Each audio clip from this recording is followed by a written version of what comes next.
Yeah, I'm Tom Cushion. I just basically moved in last year, so you can blame this hurricane stuff on me. I had two questions. One, I actually went to the CDD meeting, and they were saying, and maybe I misunderstood it, but basically around the lakes, we got probably around $600,000 worth of damage. I don't know if that, no, okay.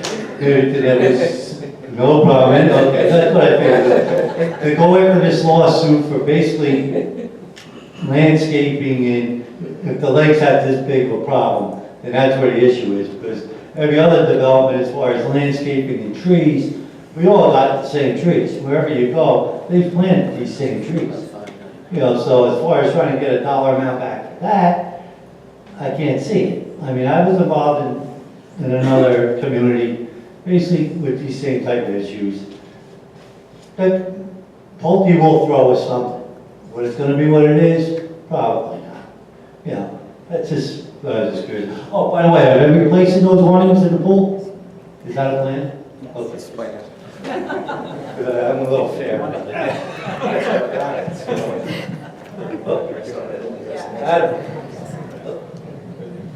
Were you at the town hall meeting last week? I was at the CDD meeting, so I don't know. Oh, at the CDD meeting, okay. Well, we held a town hall meeting last week and had Jessica O'Reilly, who is the lawyer who is representing us on the litigation against Pulte Centex. And it was pretty well attended, a lot of questions. Chip and I did a presentation showing all the third-party consultant reports that we had done over the past several years, starting with the Quarry Transition Committee, which was started way, obviously, before you were here, in 13 and 14. And we had experts that, Delta Engineering, that did an infrastructure study. We had Agnoli Barber Brundage, who did about 4 lake riprap studies. And who was the third one? Oh, the Land Associates, who are agronomists who did extensive landscaping analysis in 2015.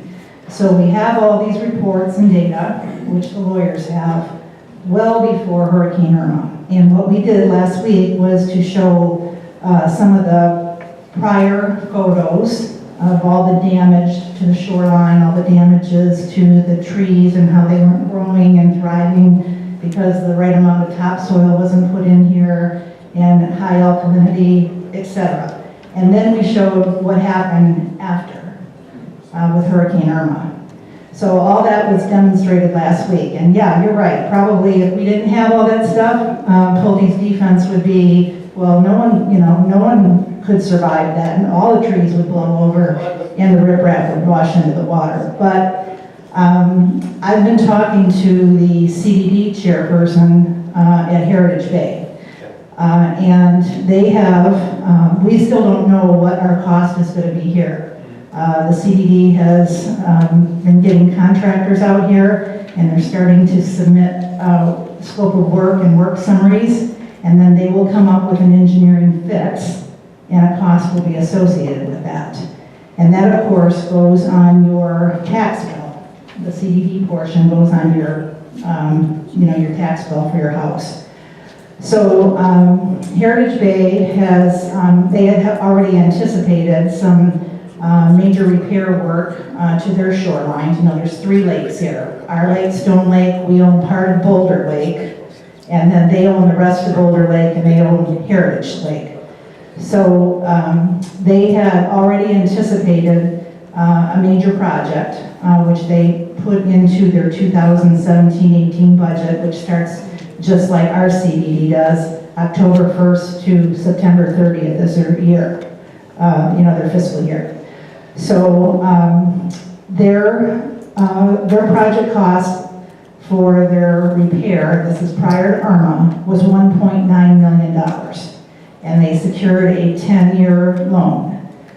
And they're going to start getting income for that because it already was built in their budget. And as the tax bills come in, they're going to be able to start to work on that. That work will start in February. Then Hurricane Irma hit, and then they got damage. And now their bill is $3.3 million for 2 miles of shoreline. We don't know exactly what it is here, but when the figures are thrown out about $400,000 to $1 million, do the comparison. Sure. And they did not have homeowners who lost real property where a part of their lots fell into the lake. Can I ask one question? Sure. Being that it's the homeowners, would any of their insurance pick up any of that? No? Just being. Jerry says no. Okay, no problem, I'm just curious. But it does get a little murky because when it's your lot, Right. your property, then that's not the CDD anymore. So this is messy. Yeah, But my point is that $3.3 million next door at Heritage Bay for approximately 2 miles of damaged shoreline. And they don't have nearly the problems that we have here. So that is, thank goodness, we have all these reports that showed that this riprap design here at the quarry was already failing.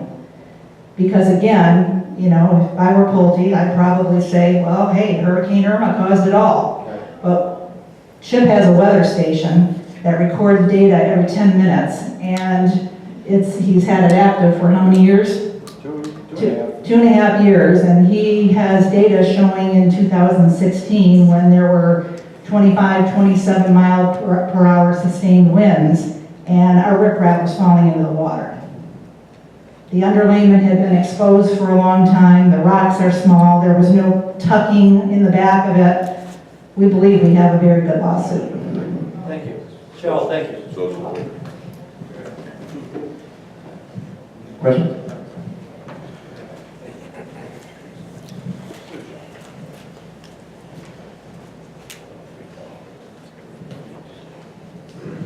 This may be a very simple question. You mentioned earlier, Cheryl, that this was going to be a general language on the assessment for general repairs. I really hope that it says very specifically for Hurricane Irma repairs. Yeah, Okay. as soon as we vote on the budget, then we're going to be voting on the assessment. Because I'm sure we're all aware that with the tax law change, there's the added benefit that we can claim a catastrophic loss on our taxes, but it really needs to be specific for the hurricane. The insurance committee is putting together that document. Yeah. Thank you.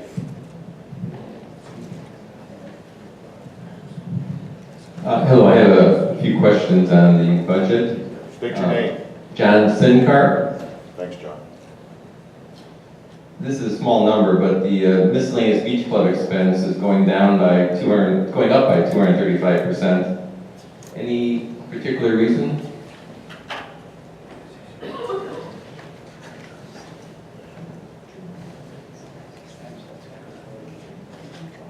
Which, are you talking the 15,000 to 51,000? Yeah. That's going up, that's income, Right. that's revenue. Okay, so any particular reason? Yeah, that's you read. That's a good thing. You pay for your grandchildren. Okay, it's a good thing. Administrative, That's all of the lifestyle events that Tina does, that's the money she receives, collects from everyone, and the expenses are in the lower half. And we just got cleaner accounting for that. okay, so we're making her work harder. That's a good thing. Another good thing, administrative expenses are going down by 142,000, from 432 to 290. Is there a reclass in there or something in particular? No, what's removed out of there is the 432,000 in 2017 already has some of the legal expenses associated with the litigation. Okay, whereas in 2018, we did it without the litigation because we have a separate assessment for it. Got it. The property insurance is going up 40%. Is there something in particular there? There's nothing particular there, other than we certainly hope that because of the hurricanes and the damage, that premiums don't go up a lot. We're also below the estimate for this year by probably $10,000 to $15,000. So we hope that's good news, but we couldn't bake that in. finally, salaries and benefits are going up 42%. Which surprises me because I don't see a lot of other big changes going on. Yeah, and I explained this at length at the last meeting. It really is flat year to year. Before, we had salaries and benefits in a number of different categories, line items. Some would be what, repairs or contracts and things like that. Maintenance labor was in the maintenance area. What we did is consolidate all the labor expenses, all the salaries in one account so we could have better focus on it. So year to year, it is not changing at all. Okay, so just a reclassification. I was surprised that our utilities are going up because I thought we had done some work at the pool to bring our utility costs down. Yeah, you're talking about the $138, I think, assessment a few years ago for geothermal. Yep. But that was before we built the Tiki Bar, and there's a lot of utilities being used to run the restaurant as well as the fire, the propane for the fire pit, et cetera. The restaurant increased, food sales, so that's what's behind the increase in utilities. Okay, thank you. Last question. The lawsuit, you're leaning toward the blended rate, which seems to be that we're betting we're going to lose because then we won't have to pay the 20%. We don't pay the 20%. No. They pay the 20%. No, but what do you say? No, we have every expectation that, I don't know how you define the word win, but there'll be some funds coming to us via what Jessica, the attorney, said last week, that pretty much every single case, I think she used the number 99%, will reach we'll reach some type of settlement. But she said 0, go to trial. And which is great news. The question is, those settlements and what that number might be. But we feel it's in the best interest of everyone to have everyone have a stake in that outcome and therefore get the best deal possible for the homeowners. So we have no intention, we have no desire to lose, trust us. But we think, in the guidance we got, it makes sense to go with a blended rate. Thank you. The other, I just want to say something. You picked out some things like utilities and insurance. We hope those are overestimated by 10,000 here, 5,000 there, because while those are probably budgeted on the safe side, we have some pretty aggressive numbers on the labor, on the Q-bar, and some other places. So net-net, we're hoping it's a wash. Hi, my name is Jim Felicio. I live on Quarry Drive. And my question is, when is the litigation special assessment due?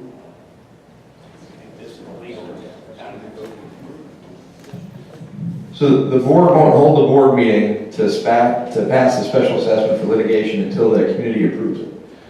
So when a 16th is the vote, the board needs 50% of those voting interest of quorum plus. So whatever that number is at that meeting, if the vote is yes, affirmative yes, then the board will set a date for when to actually vote on the special assessment. We'll have to mail out mailers to the community, give everybody notice, and then at that meeting, the board will vote on it. And then there'll be a date determined at that meeting as well, too, when it would be due. Questions? You already had your turn. Joe, I have many turns. Thank you, Adam. With respect to the budget, I had a similar question last year with respect to food sales, beer sales, and then cost of goods sold. It looks like this year, and I should track it back to last year, we're looking at a 14.5% increase in sales and a 25% increase in cost of goods sold. Just wondering what the basis is for that. Is it pro rata like it was last year or something else? Are you talking 18 versus 17 or 17 versus 16? 18, 17, 17, 16. I've been through the numbers, as Jackie and others know. I've been monitoring these for the last 7 years. And one of the things that would have helped And this year, for some reason, I discussed it with Adam and it wasn't quite clear to me, we did not get the 9 months actual this year, as we have the past prior 5 years, so that we can have a view on how are we tracking relative to what was budgeted, what's the actual for the first 9 months, therefore the trend analysis on that, and then how is that going relative to what we're forecasting for the following year. So I would appreciate understanding how we're getting to, it looks like based on the current budget, we're looking at approximately $740,000 this year for food and beverage sales, and next year $847,000, which is a 14. Where are you getting the 740? Because The 740 is the 403 plus the 336. for this year. Yes, and next Hold year, it, is that this year's budget or this year's forecast? Because this year's forecast that's says... the budget according to what's here on the page. Okay, but this year's budget is fiction, okay? Right, This year, what it says is we're headed to do 528 for food and 302 for beverage, for a total of 830 in round numbers. right. Okay, and next year, we're forecasting about a 2% or a nominal increase in revenue for food and beverage. Okay, so why is that not reflected in what's presented here? It is reflected, I'm not Where? sure what you look, what are you looking at? I'm looking at page 1 of this. He's looking at the consolidated. Oh, okay. So, Brian, kind of like what we talked about earlier, though, I get your point, what you're saying, why the format changed this year. I mean, Jerry changed it, we went to a different format, but I think to his point, though, the forecast for revenues for 18 are in line with the end forecast for revenues for 17. We're exceeding budget in revenue in both food and beverage. So we're in line next year with where we're going to end up at the end of this year. Okay, and that's great. It's just not presented here that way. You mentioned something about the 9 months actual. Isn't September posted on the website? Correct, yes. Yes, it is, but it's not presented in these documents, which every year it has always been presented in the documents. It's different than our check. Okay, the different format. Okay. I think that's about it. But what's the heart of your question? I'm trying to get to the heart of your question, not to evade anything. No, thank you, Jerry, I appreciate that. My question is, if we're forecasting a significant increase, as we did last year from the year before, people said, well, it's because we're going to open the tiki bar and things like that. That's great. Now that we've had the tiki bar open for a year, I'd like to see that the actuals are trending that way, so that once we get through the first year of having the tiki bar open, it provides the basis for us saying, yes, that increase is a very reasonable thing. And if that's not the case, But we're not, but the thing is, we are not forecasting a significant increase. We are not betting on the count. We are forecasting a 2% to actual, to what we expect in 2018, to what's really happening in 2017. You keep going back to what was budgeted for 2017 before the tiki bar existed and people did not know. So there is, hold on one second, Brian. There is no significant increase forecast for 2018 versus where we're headed right now. It's 2%. Yes. and no, and 2% is great. I said, if we look back to last year, there was a very significant increase in both food and beverage. And the board attributed that to, well, we're going to open a tiki bar and things like that. What I was looking for is the 9 months actual, showing us that that is indeed the case, and therefore, if we're expecting another increase this year, how much and what's the basis for that based on actual through the first 9 months? Okay. You're Nothing confusing more than me that. because it's almost like you're answering your own question, because in fact, they forecasted a significant increase, but they exceeded it in 2017. We're saying that there's no reason it should grow further in the coming year. It should be about, we're saying 2%, because we want to be conservative. If it grows more, fine. But we're just saying that year to year, it's going to be about the same. Oh, and I absolutely agree with you. That would be great. It's just not presented here. Okay.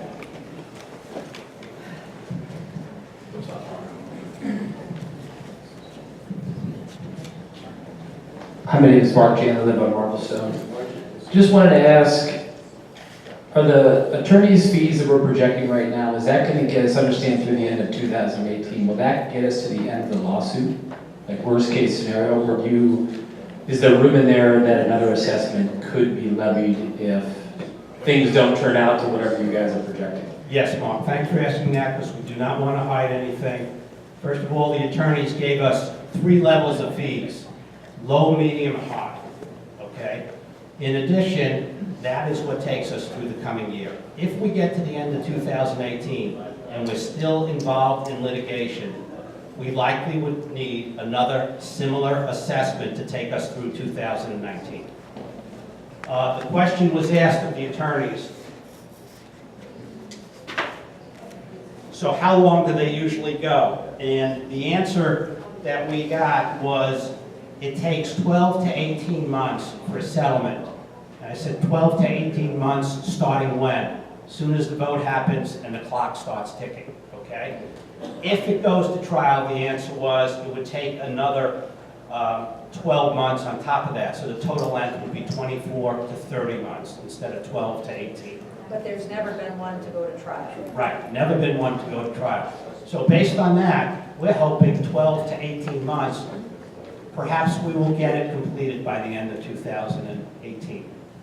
Are the attorney's fees based on effort? Is it a retainer, an hourly fee? I'm just trying to understand, it's all around effort, right? So getting to, let's say a settlement talk requires one level of effort. If we go to full-out lawsuit, I would imagine that would require a lot more effort.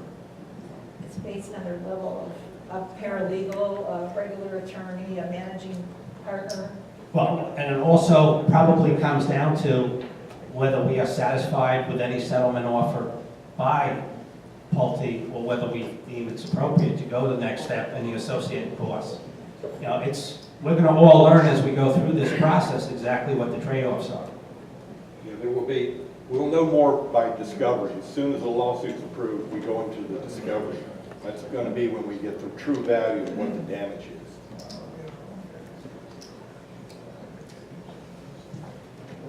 I know I was at the lawsuit meeting the other day, and they talked somewhere in the $2 to $4 million range. I guess what I'm trying to figure out is the recommendation to pay half and then a 20%. I know it was stated before that, you know, we won't pay that 20%, but we really will, because that will be coming out of the funds that we win. And I would assume that if we're saying that our community needs X amount of work done, we will do that work whether we get the 20% in our pocket or we pay the attorney the 20%. So I'm just trying to understand how we get to that, you know, number one, recommendation on the 50% and taking that risk, and then what does the worst case scenario look like? What are we, you know, signing up for by authorizing this step? Because once we go this deep, it's going to be really hard to stop now. Or, I'm sorry, stop in a year and a half if we don't get a settlement by then. Does that make sense? Yeah, it does. 2 things. When you said once we get this deep, we're going only half as deep as we would have if we paid 100%, okay? And the potential payoff down the road is large. Quite honestly, Mark, probably 2 hours ago, I was sitting exactly where you are. Why should we do the blended agreement? I'm pretty much a numbers person if you haven't figured that out. And you know, if you would look at the numbers and look at a probability assessment of what the rate is win versus lose and the different rates, arithmetic is going to tell you one thing. But when you talk to attorneys, and these are attorneys that are in our association that, you know, in this fight with us, and they explain the way it works, they convince the board that it's better to go with the blended fee for a number of reasons, some of which we can't get into here. But they convinced us that the best thing we could do to represent the homeowners is go with a blended fee. And these are people that do this kind of business in this area. For a living. Gotcha. But a last question around that is, how does this interact with the CDD? In other words, a large portion of this is around the lakes, I would imagine. That's the real big expense. They're responsible for maintaining them. The association is moving forward with a lawsuit. If they win that money, does that then go to the CDD to do the repairs, or how does that work? Yeah, because I did ask, so if we're funding all this money and repairs are going on, then we win this fee, what happens to the monies? And basically, the answer was the monies go where we deem appropriate. It could go to reduce the next year's annual dues. It could go to pay down the CDD so that our annual taxes, that's a decision that's made down the road. But the money does come to us and we use it to pay down, perhaps if we finance it on the outside, or a special reserve or something like that. And they recommended, Yeah, the attorney the other night, when this question was similarly asked, said that she would advise that whatever settlement that the QCA receives, that we hire an accountant to help us do the appropriate things with the money. You mentioned that the CDD is responsible for maintaining the shoreline. Actually, they were responsible for the design and construction and the repair, build and repair. And when they find a problem, then they tell the QCA that there's a maintenance issue that needs to be addressed. They have an engineering consultant who they use every year who does a review of the lakes, and then if they say everything's good, then the QCA is told there's nothing to maintain. The CDD has not ever recognized that there are issues with the shoreline, so they never took this on to get the studies done, to fight the fight, etc. So the QCA took it on. So you're saying that just so I'm clear, the association is responsible for the maintenance? That's right. Okay. And we take our direction for that maintenance from the CDD through their engineer who does an annual check. And then they tell us, then we perform the maintenance.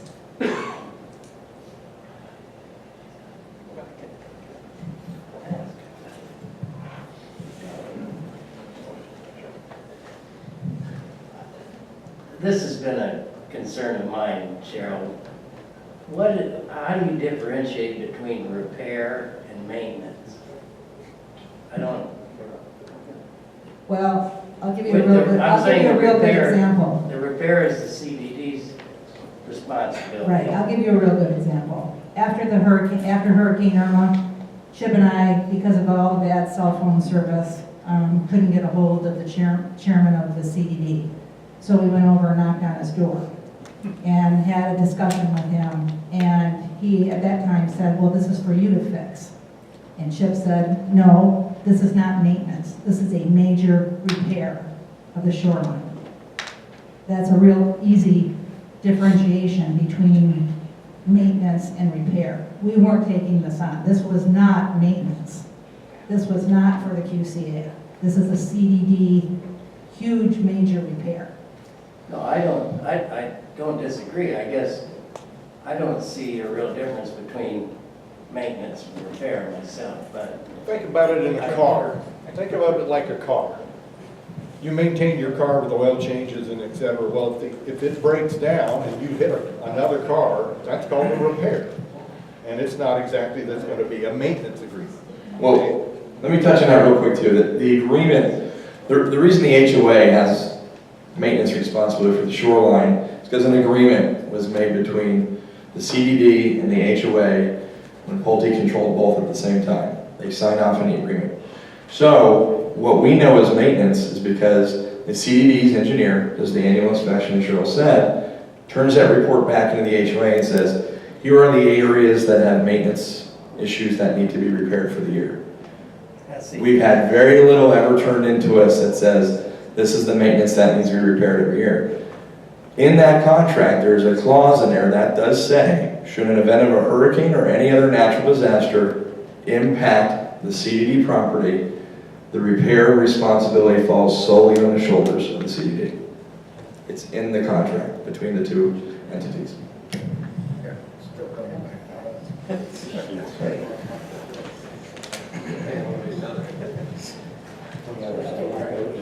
Hi, I'm Tim Cantwell. I'm on Northwest Drive. And the question's about the CDD. Randy, just to expound on that a little bit. We're attorneys, and I'm a non-practicing attorney. I manage attorneys, so I'm happy to hear the blended rate, first of all, because it gives the attorneys some incentive to not just rack up hours. And I've been down that road many many times. But to speak to the CDD, when I attended the CDD meeting for the first time about a month ago, I left there completely confounded. Chip will tell you. I don't believe that they truly understand what their role really is. I looked into the law a little bit. I looked into their charter a little bit after that meeting. And I believe it's paragraph 19 under the Florida statutes that govern the governance of CDDs. Very first line says, CDDs have the right to sue and to be sued. That was very important because in the state of Ohio, which you're from Ohio, and I've sued some municipalities in Ohio, and they have immunity in many cases under certain circumstances. But the CDD does not. What I don't have is the copy of the contracts that were referred to, that Adam referred to, and I think that I would just like to move, or ask the board to move, to at least form an exploratory committee to really look at the role of the CDD, because there's a lot of money in the CDD, and they carry insurance. And we have every right as homeowners to sue them. Now, am I recommending we do that? Not necessarily. I'm recommending that we form an exploratory committee to look at their role, because I think it's a pivotal part of the entire process that we're undergoing. I also wouldn't necessarily recommend that we use the same law firm in Orlando to do that, but we hire another outside counsel to pursue an additional avenue to seek remedy. And if the exploratory committee decides not to do it, I plan to lead a class action lawsuit to do it as lead plaintiff. So, you know, I think we have to look at the CDD's role in all of this. There are too many vagaries, and I believe misconceptions, even among our own CDD members, the trustees who have been elected. I don't think they fully comprehend what their role really is. And even their charter and their own documents explain that they are responsible for the infrastructure in this development, period. And they describe what some of those infrastructure elements are. So I propose that to the board. This isn't a question, it's just a recommendation. So,